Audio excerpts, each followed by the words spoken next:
दोस्तों स्वागत है आप सभी का बिहारी मीडिया न्यूज चैनल में। चलिए जानते हैं बिहार की महत्वपूर्ण खबरों को। आगे बढ़ने से पहले आप सभी से अनुरोध है कि इस वीडियो को लाइक और चैनल को सब्सक्राइब जरूर करें। साथ ही आप हमें कमेंट में यह जरूर बताएं कि आप बिहार के किस जिले से हमें देख रहे हैं।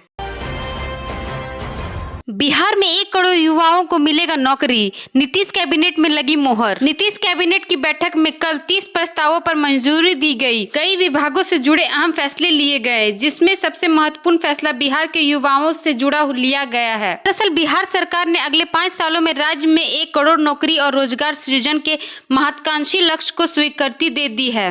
नीतीश कैबिनेट का यह फैसला राज्य में बेरोजगारी को कम करने और युवाओं को अवसर प्रदान करने की दिशा में बेहद ही खास माना जा रहा है। बता दें कि इससे पहले मुख्यमंत्री नीतीश कुमार ने खुद ही सोशल मीडिया अकाउंट एक्स के जरिए पोस्ट शेयर कर जानकारी दी थी। सीएम नीतीश कुमार ने खुशी जाहिर करते हुए लिखा था कि अगले 5 साल में 2025 से 2030 1 करोड़ युवाओं को सरकारी नौकरी और रोजगार देने का लक्ष्य निर्धारित किया जा रहा है। बिहार में सीएनजी और पीएनजी पर टैक्स दरें होंगी एक समान। बिहार में अब सीएनजी और पीएनजी पर लगने वाली टैक्स दर समान होगी। इससे छोटे उपभोक्ताओं को सस्ता गैस मिल पाएगा। गेल सहित सभी सीजीडी इकाइयों को अब समान दर पर प्राकृतिक गैस की आपूर्ति की जाएगी। बिहार के डिप्टी सीएम सम्राट चौधरी ने कहा कि राज्य सरकार ने एक बड़ा फैसला लिया है। अब सीएनजी और पीएनजी गैस पर लगने वाला टैक्स वैट एक जैसा कर दिया गया है, चाहे वो घर में इस्तेमाल हो या दुकानों में। इसका फायदा सीधे उन लोगों को मिलेगा जो छोटी मात्रा में गैस इस्तेमाल करते हैं, यानी आम जनता को राहत मिलेगी। सरकार का कहना है कि इससे टैक्स का सिस्टम भी आसान हो जाएगा और गैस सस्ती पड़ेगी।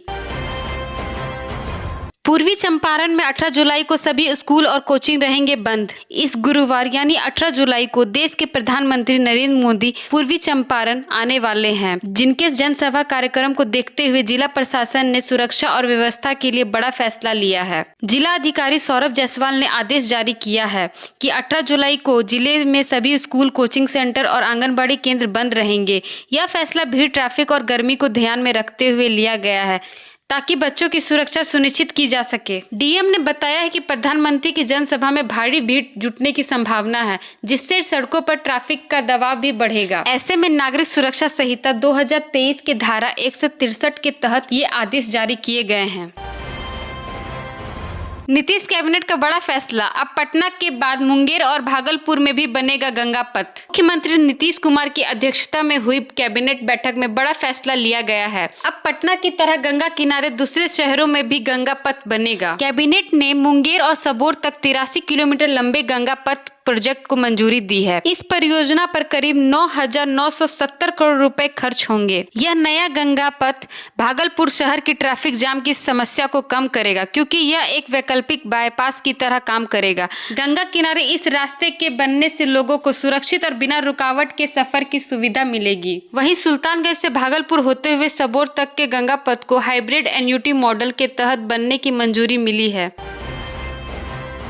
बिहार में जमीन से जुड़ा काम अब और भी आसान। आज पटना के सर्वे भवन में बिहार सरकार ने राजस्व एवं भूमि सुधार विभाग ने एक नई डिजिटल सुविधा की शुरुआत की है, स्थानिक दाखिल खारिज पोर्टल। इस खास पोर्टल का उद्घाटन खुद राजस्व मंत्री संजय सरवागी जी ने किया। उन्होंने कहा, अब झोला लेकर दफ्तर के चक्कर लगाने का जमाना गया, अब लैपटॉप का दौर है। जैसे ही खास सर्वे का काम पूरा होगा, लोगों को इस पोर्टल की सीधा फायदा मिलने लगेगा। इस नए सिस्टम की सबसे बड़ी बात यह है कि इससे काम फटाफट होगा और लोगों को जल्दी न्याय भी मिलेगा। बिहार इस तरह ही हाईटेक सुविधा वाला देश का पहला राज्य बन गया है। वहीं अपर मुख्य सचिव दीपक कुमार जी ने बताया, जहां जहां जमीन का आखिरी रिकॉर्ड तैयार हो गया है, वहां ये पोर्टल शुरू कर दिया जाएगा। यह हमारी पूरी टीम की मेहनत का नतीजा है। सबको बहुत बहुत बधाई।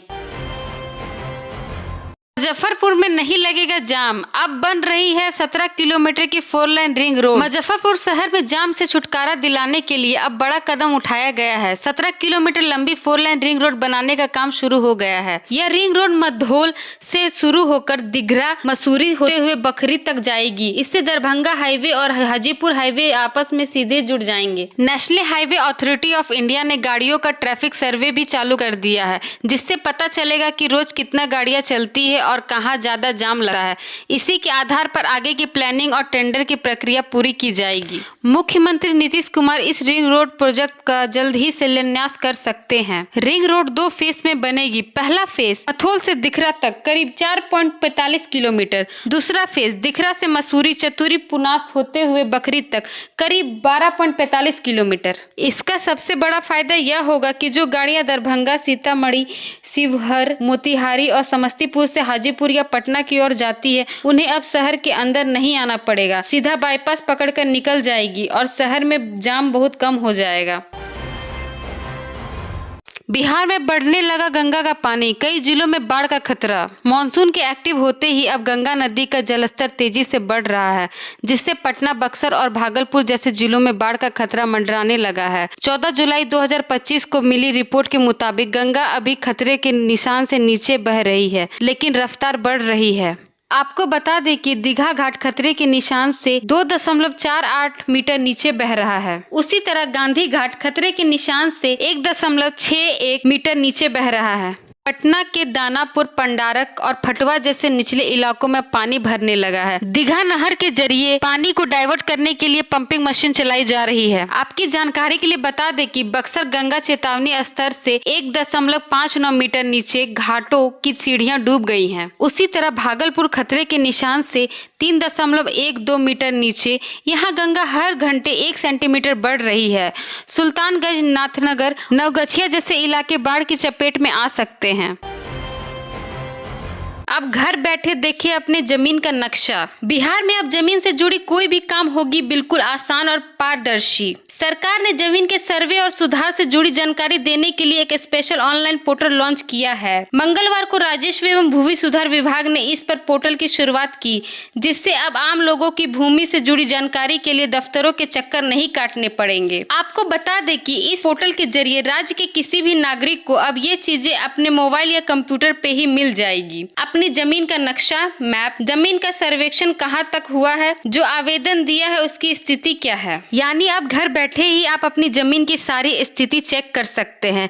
ना कोई दलाल, ना कोई सरकारी दफ्तर की लाइन। आपको बता दें कि राजस्व विभाग का कहना है कि अब जमीन से सारी जानकारी ऑनलाइन और खुली रहेंगी, जिससे फर्जीवाड़ा करने वाले लोगों को लगाम लगेगी, जमीन विवाद की घटनाएं कम होगी, लोगों को अपने खुद की जमीन की दस्तावेज समझने में आसानी होगी। 15 जुलाई को नीतीश कैबिनेट की बैठक में 30 फैसले।